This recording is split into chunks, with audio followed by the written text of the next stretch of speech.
What's going on, guys? Fantasy Empire back in another video, and it has been exactly 1 week since opening day, and it feels like it's mid-season already. I swear every good player is injured.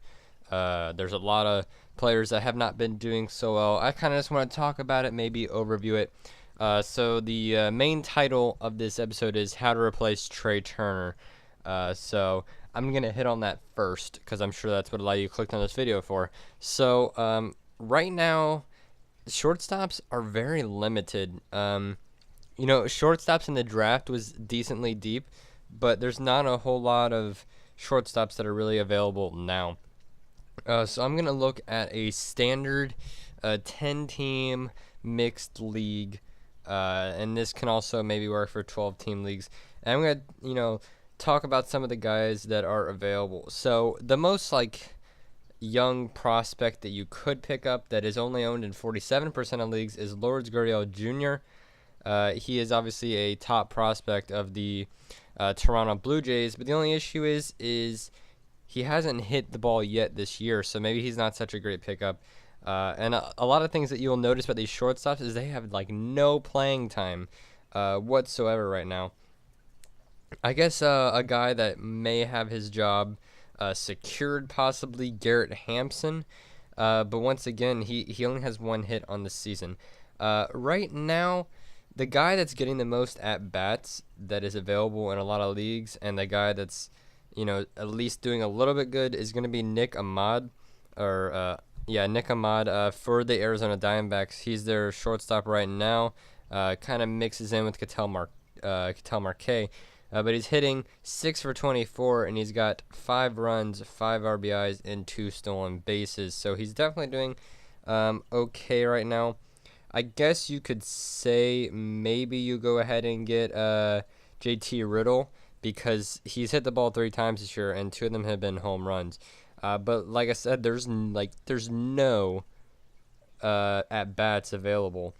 So the guy that I picked up and the guy that you should probably pick up if you're not going to go for a mod, and if he's still available, get Wilmer Defoe because the thing about him now is he is a second base and third baseman, and that is going to change. He's going to be their everyday shortstop. He's owned in 0.4% of leagues. So after his 5 games played at shortstop, he will be eligible at shortstop for ESPN. So what I'm doing is I'm just picking up Wilmer here, and I'm just not going to have a shortstop until he becomes shortstop eligible, and then I'll go ahead and move him in there because there's if you add a shortstop and play him every day, he's not going to play every day, or that guy's not going to play every day, and if he does, he's more than likely not hitting the ball well, and it's going to hurt you in the end.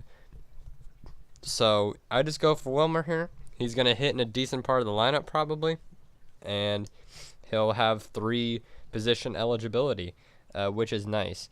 And he is actually batting .333 right now, but that's because he's only had 3 attempts. So that is that. I guess another thing I want to talk about is some players that have kind of started off well. I want to talk about, first off, Adam Jones. I have him on a lot of teams right now. I think it's the real deal.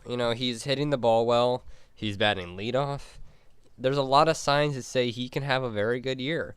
And I know, maybe it's not the best thing for Arizona to stop some of their prospects from coming up, but hey, this guy is not that bad. I have him in a few leagues, and he's doing well for his team. One other thing, though, is Colton Wong. He's batting 9 for 18. He's got 3 homers, 6 RBIs, 2 stolen bases, 5 runs. I don't think that keeps up. I think the Cardinals are just hitting really well right now, and that will slow down. But Adam Jones, though, he is a proven guy, and maybe this is a comeback year for him. After that, kind of want to talk about Chris Sale a little bit too.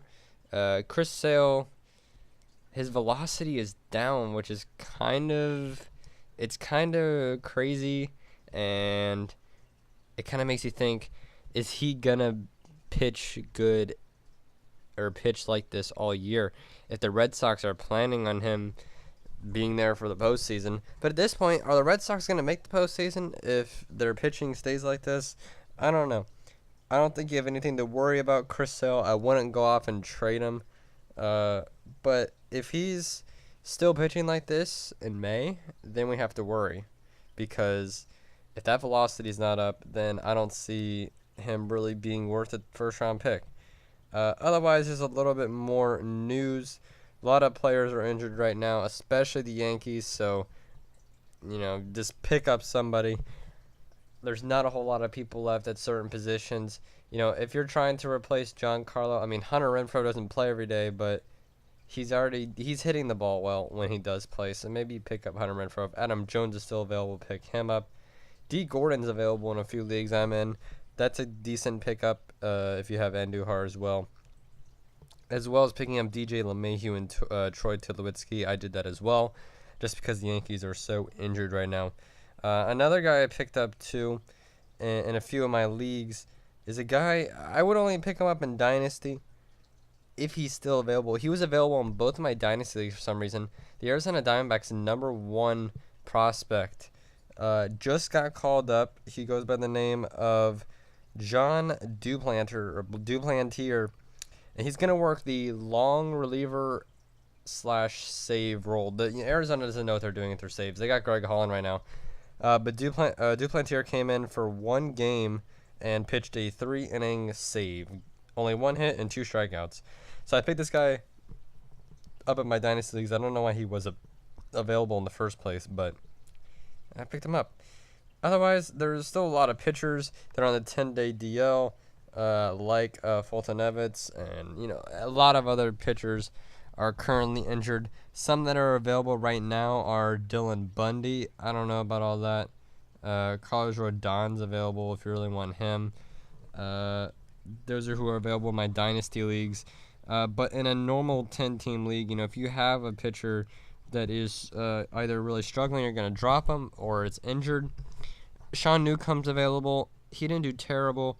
Julio Teheran's available. Zach Godley's available. I wouldn't really recommend any of those guys, to be honest with you. Zach Eflin's available in my league, and he had a pretty good performance. Maybe you go ahead and take a shot at him. That I wouldn't recommend it, but it's always a possibility. Mike Fiers is available too, and he's actually 2-1 now. That whole Japan game was kind of it's just a bad experience. I mean, balls fly at that park, to be honest. And since then, he hasn't given up a run, and he's pitched 12 innings with 6 hits and 5 strikeouts. So, he's looking good. But I don't know. He's probably the safest guy to pick up available over like Newcomb or Lar or Mike Minor or something like that. So go with that. Or you can go ahead and pick up Yarborough or Yanni Chirinos if he's still available. Those guys are both part of the Rays plan of the opener, and they get long innings. So just make sure you keep them in your starting lineup every day. That is the end of this episode. I hope you did enjoy. I'll see you guys next time, and peace.